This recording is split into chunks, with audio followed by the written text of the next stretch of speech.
উনি প্রথমবারের মতো প্রধানমন্ত্রী হয়েছেন, দলের হাল ধরেছেন, দেশে এসে একদিন বিদেশ করছিলেন। তো নিশ্চয়ই ওনার একটা প্ল্যান আছে, আর উনি তো বলেইছেন ওনার একটা প্ল্যান আছে দেশ নিয়ে। কারণ সেই প্ল্যানটার ইতিবাচক দিকগুলো কিন্তু এখন অতটা আসলে আমি দেখছি না। দেখা যাক আরো কয়েকদিন, 6 মাসের মাথায় বেশি মন্তব্য করতে চাই না। মানে ইতিবাচক নেতিবাচক কোনোটাই কি আমরা দেখতে পাচ্ছি? মানে তিনি বলেছেন যে আই হ্যাভ এ প্ল্যান। সব মিলিয়ে যে খুব প্ল্যান্ড ওয়েতে চলছে দেশটা, মানে বিশেষ করে ক্যাবিনেটের মাধ্যমে, আমি জানি না, আমার কাছে এখন পর্যন্ত দৃশ্যমান হয়নি। তবু আমি 6 মাস তো দেখলাম, 6 মাসে আমার আশা পূরণ হয়নি ভাই। সত্যি কথা বলতে গিয়ে আমি যা ভেবেছিলাম সেটা দেখতে পাচ্ছি না। প্রধানমন্ত্রীর মুখেও শুনেছি অনেকবার, তো উনি অনেককে বলেছেন তার দলের মধ্যে অনেক গুপ্ত আছে। আমি মনে করি সেই গুপ্তগুলি আসলে পররাষ্ট্র মন্ত্রণালয়ে আছে। ভারত কি আমাদের শত্রু রাষ্ট্র? আমরা কি ভারতের সঙ্গে যুদ্ধ ঘোষণা করেছি? আমন্ত্রণ জানাচ্ছি প্রিয় দর্শক, মার্কেট নিয়মিত আয়োজন কথোপকথনে। আজকে আমাদের সঙ্গে আলোচনা যুক্ত রয়েছেন আপনাদের সবারই প্রিয় এবং পরিচিত মুখ, সিনিয়র সাংবাদিক কলামিস্ট মাসুদ কামাল। সাংবাদিক মাসুদ কামাল, আপনাদের স্বাগত জানাচ্ছি। আমরা 2-3টি বিষয় নিয়ে আলোচনা করতে চাই, যে মন্ত্রী পরিষদের সম্প্রসারণ, নতুন মুখ সংযোজন এবং নিঃসন্দেহে এখন টক অফ দ্য কান্ট্রি, শুধু টক অফ দ্য কান্ট্রি নয়, ভারত এবং বাংলাদেশ দু দেশেই আলোচনার বিষয় আমাদের প্রধানমন্ত্রীর ভারত সফর হওয়া না হওয়ার বিষয়টি নিয়ে। প্রথমে আমি যদি আপনাকে প্রশ্ন করি, যে মন্ত্রী পরিষদ সম্প্রসারিত হলো, আহ একদিকে আমাদের প্রধানমন্ত্রী কৃচ্ছ্রতা সাধনের কথা বলছেন, প্রধানমন্ত্রী থেকে শুরু করে বিভিন্ন পর্যায়ের মন্ত্রীরা তাদের বেতনের 10% সরকারি কোষাগারে দিচ্ছে। এটা মানুষকে এক ধরনের দেখানো যে আমরা অন্তত মানবিক জায়গা থেকে অনেক বেশি স্বচ্ছ। আবার আরেকদিকে এই যে মন্ত্রী পরিষদে কলেবর বাড়ানো, নতুন করে 5 জন যুক্ত হলেন, উপদেষ্টা রয়েছে একাধিক মন্ত্রণালয়ে, আহ এবং এক মন্ত্রণালয়ে একই সঙ্গে 2 জন প্রতিমন্ত্রী। এসব মিলিয়ে আসলে কি বার্তাটি আমরা পাই? মানে আমি একটু বেশিতে হয়েছি, কারণ মাত্র একজন মন্ত্রীকে মানে আপনার দায়িত্ব থেকে, মানে মন্ত্রিত্ব থেকে সরানো হয়েছে, মিস্টার জহিরুদ্দিন স্বপন। জহিরুদ্দিন স্বপনের পারফরমেন্স নিয়ে খুব একটা বিতর্ক হয়েছে, উনি ব্যর্থ হয়েছেন। আমি নিজে মিডিয়ার লোক এবং মিডিয়ার বন্ধু বান্ধব যারা আছেন, আমি নিজে যদি এখন সরকারি কোনো চাকরি করি না, সরাসরি কোনো চাকরি করি না, কিন্তু যারা মিডিয়ার সরাসরি ওনার সঙ্গে জড়িত কাজ করেন, তাদের সঙ্গে কথাবার্তা বলে যতটুকু বুঝেছি, আমার কাছে জহিরুদ্দিন স্বপনকে ব্যর্থ মনে হয়নি। বরঞ্চ উনি পূর্ববর্তী অনেক তথ্যমন্ত্রীর চেয়ে ভালো করছিলেন। কারণ ভালো করার অপরাধে হয়তো ওনাকে সরে যেতে হলো, ভালো করা যাবে না, হয়তো এটা একটা বেঞ্চমার্ক হয়তো এখানে হয়তো নির্ধারিত। তার জায়গায় যাকে আনা হলো, উনি পরীক্ষিত নন, তবে উনি ভালো বলেন, কথাবার্তা ভালো বলেন, কথা বলেন, কিন্তু সেটা কতটুকু কি হবে আমি জানি না। আর এইদিকে দেখলাম যে বিমান মন্ত্রীর পদ থেকে একজনকে সরিয়ে খাদ্যতে নেওয়া হলো। মূলত বড় পরিবর্তন এই দুটোই, আর নতুন অনেককে যোগ করা হলো। তো এগুলো কোনোটাই না আমার কাছে, যেমন ধরেন আপনার এই মুহূর্তে যে কজন প্রতিমন্ত্রীর মানে আপনার মানে কি বলবো খুব আলোচিত, তাদের মধ্যে একজন হলো পার্বত্য বিষয়ক প্রতিমন্ত্রী মীর হেলাল। তার দাপটের কারণে আগে পার্বত্য বিষয়ক মন্ত্রীকেই চলে যেতে হয়েছিল। তো ঠিক আছে, উনি যখন দাপট ওনার বেশি, ক্ষমতা বেশি, তো উনি থাকতেন। ওখানে আবার আরেকজন মন্ত্রী আনা হলো। পার্বত্য বিষয়ক মন্ত্রণালয় কত বড় মন্ত্রণালয়, অনেক কাজ নাকি ওখানে, এখানে যেহেতু 2 জন লোক লাগবে। আবার ধরেন ধর্ম বিষয়ক মন্ত্রণালয়, এখানে ছোট্ট একটা মন্ত্রণালয়, এখানে কাজটা কি ভাই, খুব হাতে গোনা 2-3টা কাজ, যে ঈদের চাঁদ দেখা, তারপরে হজটা ঠিকঠাক মতো করানো, তারপরে ওয়াকফ এবং বিভিন্ন মসজিদ মন্দিরে অনুদান দেওয়া। মূলত এর বাইরে আমি খুব একটা কাজ দেখি না এখানে। এখানে আবার একজন প্রতিমন্ত্রী ঢুকানো দরকার। আবার এমন একজনকে প্রতিমন্ত্রী হিসেবে এখানে ঢুকানো হলো, যার ব্যাপারে দেখলাম পরের দিনে হেফাজতে ইসলাম আপত্তি করলো যে সে নাকি তার মানে কি নিয়েই সমস্যা। এগুলি এখন নানা ধরনের প্রসঙ্গ কিন্তু আসছে। তো আমি না এই পরিবর্তনগুলির মাধ্যমে, মানে পরিবর্তনগুলির মধ্যে ইতিবাচক কিছু দেখি না। তারপরে মানে এই মন্ত্রিসভা নতুন মন্ত্রী নেওয়া বাদ দেওয়া, এটা তো আসলে প্রধানমন্ত্রীর কাজ। উনি যেহেতু করেছেন, নিশ্চয়ই ওনার একটা চিন্তা ভাবনা থাকবে। কারণ এই সরকার যদি ব্যর্থ হয়, দায়টা কিন্তু ওনাকেই নিতে হবে। উনি অন্য কারোর উপর দায় চাপায় কিন্তু পার পাবেন না। তো উনি প্রথমবারের মতো প্রধানমন্ত্রী হয়েছেন, দলের হাল ধরেছেন, দেশে এসে একদিন বিদেশ করছিলেন। তো নিশ্চয়ই ওনার একটা প্ল্যান আছে, আর উনি তো বলেইছেন ওনার একটা প্ল্যান আছে দেশ নিয়ে। কারণ সেই প্ল্যানটার ইতিবাচক দিকগুলো কিন্তু এখন অতটা আসলে আমি দেখছি না। দেখা যাক আরো কয়েকদিন, 6 মাসের মাথায় বেশি মন্তব্য করতে চাই না। মানে ইতিবাচক নেতিবাচক কোনোটাই কি আমরা দেখতে পাচ্ছি? মানে তিনি বলেছেন যে আই হ্যাভ এ প্ল্যান, সেই প্ল্যানের কোনো কিছু কি উনি প্রকাশ করতে পেরেছেন? মানে সরাসরি যে এটাই আমার দেখেন, পরিকল্পনা, আমি এইভাবে পথ চলতে চাই। সামাজিক নিরাপত্তা বিষয়ক কিছু কিছু বিষয়ে ওনার কিছু প্রকল্প মোটামুটি কাজ করছে, এগুলি মোটামুটি ভালো একদম। আমি এগুলিকে উড়িয়ে দেবো না, মানে এগুলো এগুলি তো আওয়ামী লীগ নিশ্চয়ই আমলেও ছিল, নামগুলো ভিন্ন করা হয়েছে, এই যে কৃষক কার্ড, ফ্যামিলি ওই কার্ড। আমলে ছিল একভাবে, হ্যাঁ ঠিক আছে, ওই আমলে একভাবে ছিল, এই আমলে আরেকভাবে আছে। তারপরে এগুলি কিছু আগেও তো ওগুলি ওই সমস্ত কর্মসূচি আগে যেটা ছিল, বয়স্ক ভাতা, বৃদ্ধ ভাতা, বিধবা ভাতা, অনেকগুলি ছিল, মাতৃত্ব ভাতা, এরকম অনেকগুলি মানে আপনার তখন ছিল। সেই ভাতাগুলি নিয়ে আমি কখনো নেগেটিভ কিছু কখনো বলিনি। আমার কাছে তখন ওগুলিকে একটা মানে পজিটিভ মনে শেখ হয়েছে। হাসিনা সরকারেরও কিছু ভালো দিক ছিল, সেগুলোর মধ্যে ওগুলো। এই সরকার হয়তো অটোনমি করছে, আবার হয়তো একটু বাড়িয়ে করছে, অথবা ভিন্ন ভিন্ন প্রক্রিয়ায় করছে, এটাও ভালো, আমি এটাকে খারাপ বলবো না, এটা ভালো। কিন্তু এখানেও আগেও দলীয়করণ হয়েছিল, এখনো দলীয়করণ হচ্ছে। আমাদের এই দেশের দলীয়করণের বাইরে যাওয়ার সুযোগ খুব কম। আমি ভেবেছিলাম যে সবার সরকার হবে, তা হয়নি। পিচ্ছুতা সাধনের বিষয়ে প্রশ্ন রাখছিলাম আপনার কাছে, যে একদিকে মন্ত্রীরা 10% তাদের বেতনে, মূল বেতনে 10% রাষ্ট্রীয় কোষাগারে জমা দিচ্ছে, এবং প্রধানমন্ত্রী শুরু করেছিলেন বিধায় অন্যরাও সবাই তার পথ অবলম্বন করছেন। আবার বিভিন্ন দিক থেকে তার গাড়ি বহরের সংখ্যা কমিয়েছেন। একদিক দিকে কিছুটা সাধনে একটা মেসেজ আমরা পাচ্ছি, প্রধানমন্ত্রী 100 টাকার খাবার খান, এগুলো প্রচার করা হচ্ছে সরকারের বিভিন্ন পর্যায় থেকে। কিন্তু এই যে এক একটা মন্ত্রণালয়ে 2 জন 3 জন করে মন্ত্রী, উপদেষ্টাও রয়েছে কোনো কোনো জায়গায়, বিশেষ সহকারীও রয়েছে কোথাও কোথাও, এবং আপনি তো কয়েকটা মন্ত্রণালয়ের একেবারে হাতে বা মানে কি বলা যায় খাতা কলমে একটা হিসাব দিয়ে দিলেন যে কজন লাগে, কি কাজে লাগে।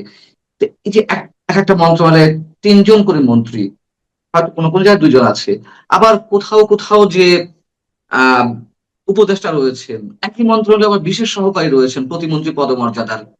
আবার দেখা যাচ্ছে কোন কোন মন্ত্রণালয়ে একাধিক দায়িত্ব কোন কোন মন্ত্রী, যেমন সড়ক রেল পথ যোগাযোগ মন্ত্রণালয়, এরকম আরো অনেক অনেক মন্ত্রণালয় রয়েছে। এর কি সুপরিকল্পনার অভাব? মানে কাজে গতি আনতে হলে তো সমানভাবে সব জায়গায় গুরুত্ব দিতে হবে, কিন্তু এরকম একটা সজবরল অবস্থা আপনি দেখতে পাচ্ছেন কিনা? দেখেন, এগুলি না আমি বুঝছি না আসলে, মানে এখন কিসের অভাবে হচ্ছে না কিসের অতিরিক্ত গুরুত্বর কারণে হচ্ছে না, আমার কাছে ক্লিয়ার না, আমি ঠিক বুঝি না। যেমন ধরেন আমি একটা কথা বলি, যে 10% টাকা তারা জমা দিচ্ছেন একটা ভালো কাজের জন্য, এতে কি অর্থনীতির খুব একটা পরিবর্তন হয়ে যাবে সারা দেশের, আমি আমি বলতে পারবো না, মনে হয় না। কিন্তু তারপরে এটা একটা ইতিবাচক দিক আছে, এটা একটা ভালো দিক, যে ঠিক আছে আমি সরকারের কাছ থেকে বেশি বেতন নেবো না, আমার এত টাকা বেতনের দরকার নাই, আমি দেশের মানুষের জন্য যে ভাবি এটা প্রমাণ করার জন্য প্রতীকী ভাবে আমি 10% টাকা দিয়ে দিচ্ছি, ভালো। কিন্তু আমার কথা হলো কি, প্রধানমন্ত্রী কি এই একটা মাত্র উদাহরণ সেট করেছিলেন? উনি তো দায়িত্ব গ্রহণের পরেই উনি বলেছিলেন উনি সরকারি গাড়ি নেবেন না, সরকারের ড্রাইভার নেবেন না, সরকারের তেল নেবেন না। সেই উদাহরণ কয়জন ফলো করছে রে ভাই? সেই উদাহরণ তো আমি দেখলাম মাত্র একজন মন্ত্রী ছাড়া আর কেউ ফলো করে নাই। সেটা করলে তো এর চেয়ে কিছু ভালো হতো, সেটা করতেন, সেটা কেউ করলো না। কিন্তু কিন্তু এখন যেটা নাকি অল্প কিছু টাকা, হ্যাঁ, মূল বেতনের 10%, মানে এই 7-8 হাজার টাকা, এইটা তারা জমা দিচ্ছে, অথবা 10,000 টাকা, এটা জমা দিয়ে দেখা যাচ্ছে না, আমি বেতনের তো অনেকখানি নিচ্ছি। এক মন্ত্রী তো ব্যয় বলছি, শুনছি যে নাকি বেতন নেবে না, আগে না। কিন্তু আমার যেটা বক্তব্য সেটা হলো গিয়ে, যে ভাই আসলে কিন্তু এরা মানে কিছু কিছু ক্ষেত্রে মানে কিচ্ছু সাধারণ একটা মানে ভান করছে, কিন্তু আসলে তো অপচয়টা হচ্ছে, যে নিয়মিত অপচয় যেটা, সেই অপচয় কিন্তু থামানোর তাদের মধ্যে কোনো প্রচেষ্টা বা ইচ্ছা আছে বলে আমার কাছে মনে হচ্ছে না। সব মিলিয়ে যে খুব প্ল্যান্ড ওয়েতে চলছে দেশটা, মানে বিশেষ করে ক্যাবিনেটের মাধ্যমে, আমি জানি না, আমার কাছে এখন পর্যন্ত দৃশ্যমান হয়নি। তবু আমি 6 মাস তো দেখলাম, 6 মাসে আমার আশা পূরণ হয়নি ভাই। সত্যি কথা বলতে কি, আমি যা ভেবেছিলাম সেটা দেখতে পাচ্ছি না। আগামীতে দেখি আর কয়েকদিন কি হয়। এরকম আমি না আগেও দেখেছি, আগের সরকারগুলো দেখেছি। প্রথম প্রথম একটা, তারা প্রথমে এসে নিয়ে 100 দিনের একটা সেট করে, কেউ 150 দিনের, তুমি করছিলেন 180 দিনের। দেখবেন আর কোন এরকম লক্ষ্যমাত্রা আর হবে না, একটাই। আর এরপরে দেখবেন যে চলছে যেমন ছিল আগে ওরকমই চলবে। আমার অভিজ্ঞতা খুব আমি ভালো না।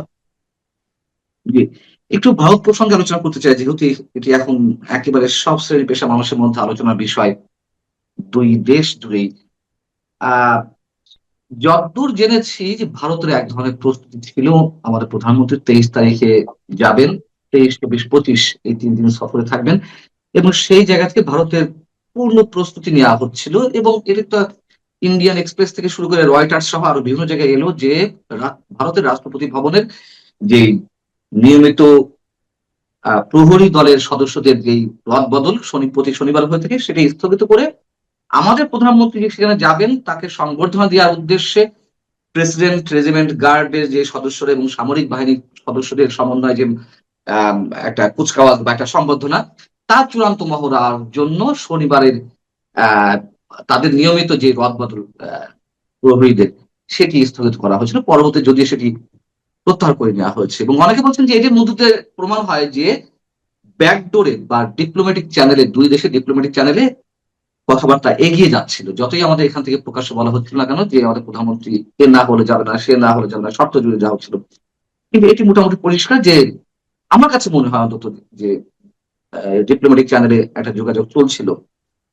পরবর্তীতে এসে জানা গেল যে না, যাচ্ছেন না প্রধানমন্ত্রী, এবং এও জানা গেছে যে ভারতের বিভিন্ন পর্যায়ে যে প্রস্তুতি সেগুলো বাতিল করা হয়েছে।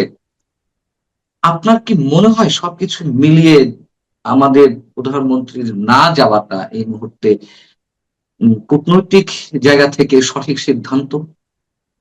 না, আমার মনে হয় না। আমি মনে করি এটা একটা বড় ধরনের কূটনৈতিক ভুল সিদ্ধান্ত। আমাদের পররাষ্ট্র মন্ত্রণালয়ে যারা আছেন তারা প্রধানমন্ত্রীকে বিভ্রান্ত করছেন। তারা আমাদের দেশকে একটা ঝামেলায় ফেলে দিচ্ছেন। আপনি প্রতিবেশীর সঙ্গে সম্পর্ক খারাপ রেখে আপনি অনেক কিছু অর্জন করবেন, এমন ইতিহাস খুব বেশি একটা নেই, আমি দেখি না। আর এখানে এটা মনে করার কোনো কারণ নাই যে ভারত আমাদের সঙ্গে এই যে সফরের প্রস্তাবটা উঠেছে, এই প্রস্তাবে আমি ভারতের দিক থেকে বেশ ভালোই আন্তরিকতা লক্ষ্য করেছি। কিন্তু সেই আন্তরিকতার মানে আপনার জবাবটা আমাদের দিক থেকে ভালো হয়নি। প্রধানমন্ত্রী যখন ভারত যাবেন, যদি যেতেন, গেলে পর সেখানে বিভিন্ন বিষয় নিয়ে কিন্তু আলোচনা হতো। আমাদের সঙ্গে ভারতের অমীমাংসিত অনেকগুলো ইস্যু আছে। পদ্মার পানি চুক্তি আছে, তিস্তার চুক্তি আছে, সীমান্ত বিষয়ক আলোচনা আছে, বাণিজ্য অনেক বিষয়গুলো আছে। অনেক কিছু আমাদের সঙ্গে ভারতের অমীমাংসিত বিষয় রয়ে গেছে, যেগুলো নিয়ে আমাদের পাওয়ার কিছু ছিল। আলোচনাগুলো হলে আমরা কিছু পেতে পারতাম। তো সেই আলোচনাগুলো কিন্তু থেমে গেল। এখন থেমে যাওয়ার মাধ্যমে আমরা কি পাবো আলটিমেটলি? তাহলে কি সেই অমীমাংসিত অবস্থায় আমরা থাকবো? আমাদের সম্পর্কে সেই বৈরিতা, সেটা কি তাহলে কন্টিনিউ করবে?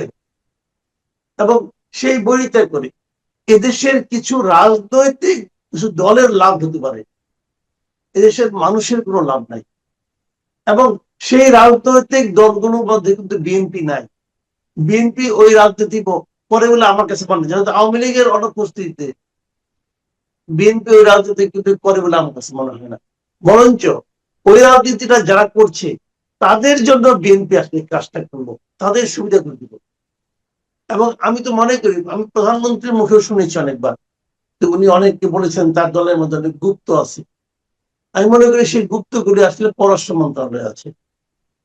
এবং পররাষ্ট্র মন্ত্রণালয়ের প্রতিটি ঘটনা তড়ি ঘড়ি করে বিবৃতি দেওয়া, এগুলো আমি মনে করি ভারতের সঙ্গে আমাদের সম্পর্ককে মানে আপনার উন্নত করবে না।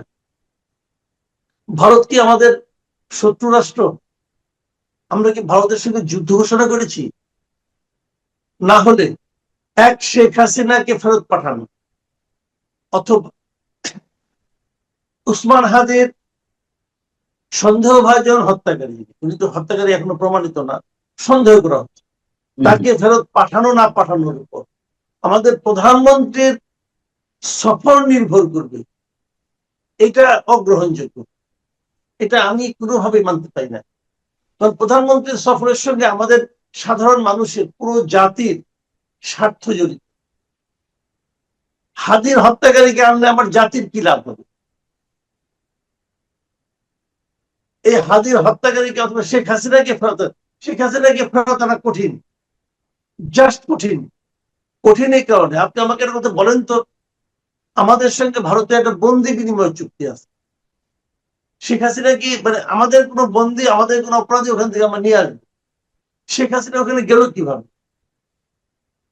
বাংলাদেশ সরকার তাকে ওখানে পাঠিয়েছে, ভারতের সরকার তাকে গ্রহণ করেছেন, অতিথি হিসেবে গ্রহণ করেছেন। তো হাদির হত্যাকারীকে ফেরত আনা আর শেখ হাসিনাকে ফেরত আনা একই রকম। আপনি বলবেন যে ওই সরকার নাই, তো ওই সরকার নাই, তাহলে ওই সরকার যারা তাকে নিয়ে গেছে তারা তো দেশে এখনো আছে, যারা পাঠিয়েছে তারা তো দেশে এখনো আছে। শেখ হাসিনাকে ফেরত আনলে আমার লাভ কি? এটা আপনারা বলেন। এই যে সে নাগরিক হিসেবে আমি প্রশ্ন করছি, ধরেন সরকার শেখ হাসিনাকে ফেরত চায়, তারা শেখ হাসিনাকে ফেরত দিল, আমাদের বাংলাদেশের জনগণের কি লাভ? জনগণের লাভ নেই, বিশেষ দলগুলোর লাভ আছে, রাজনৈতিক শক্তিগুলোর লাভ আছে। ওনাকে আনলে পরে ওনার কিছু ভক্ত এখানে আছে, দেশে আছে, ওনাকে যখন জেলে ঢুকাবেন তখন কিছু হইচই হবে। ওনাকে যদি ফাঁসি, এই যে রায় কার্যকর করেন তখনও কিছু হচ্ছে। এখন সারা দেশে যে আনরেস্ট তৈরি হবে সেটা কাকে হ্যান্ডেল করতে হবে?